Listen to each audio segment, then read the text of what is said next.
নমস্কাৰ বন্ধুসকল সকলোকে মোৰ প্ৰথম ভিডিঅ'লৈ স্বাগতম জনাইছোঁ। আমি আজি এই ভিডিঅ'টোত যাবলৈ ওলাইছোঁ এটা নতুন ঠাইলৈ। আহকচোন আমাৰ লগত।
এতিয়া আমি আহি পাইছোঁ এটা সুন্দৰ ঠাই য'ত খালেহাল খালেৰে ভৰ্তি হৈছে, মাজতে সুন্দৰ ৰাস্তা।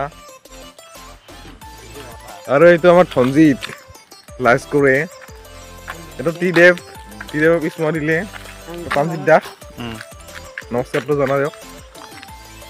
ধনজিত দাস এইটো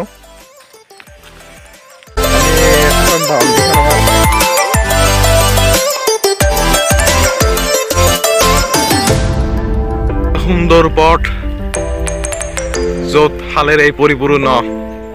এতিয়া গাঁৱৰ মাজে মাজে যাই আছো।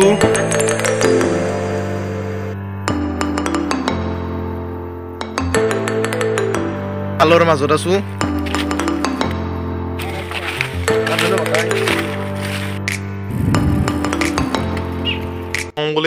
এইটো টং বুলি কয়। তো ইয়াৰ পৰা উঠি কিনে হাতী খেদা হয়।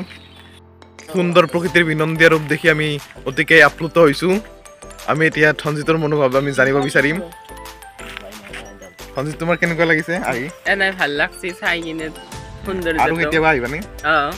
ঠিকে আছে। আমাৰ ত্ৰিদেৱে ক'লে কিন্তু এইখিনি জেগাখিনি বোলে বেকাৰ বোলে। উঠি পলাল বান্ধু।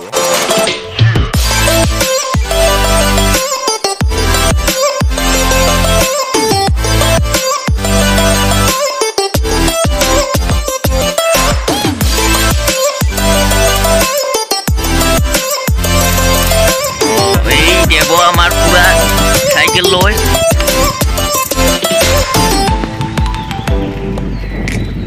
এখেত কাই কমেন্ট কৰক। এনেদৰে অলপ ফটো উঠি ঘৰলৈ বুলি ৰাওনা হ'লো। পানী দিয়ে পানী